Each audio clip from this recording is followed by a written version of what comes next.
Welcome to Penrose Learning, where we make understanding easy. You start by creating the camera entity and positioning its base.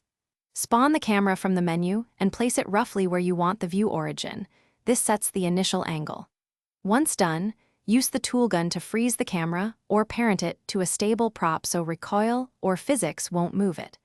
Make sure the camera has a clear line of sight and that props or NPCs won't block its view when you test later. You now refine placement and connect controls.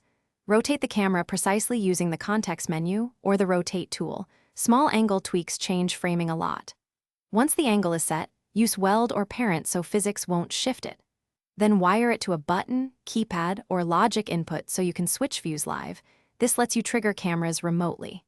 If you need dynamic movement, add a track or motorized constraint, and you finish by validating and optimizing the camera feed. Test it in the environment and with other players to ensure the camera sees what you expect. Adjust clipping and render settings if performance drops. Once satisfied, lock the entity and document its controls for others. If the feed goes blank, check ownership and permissions first, then inspect if a prop or door is blocking view. Reposition or change parent to fix. That single troubleshooting tip will save time when feeds disappear. Thanks for watching. If this was helpful, leave a like and consider subscribing. See you next time.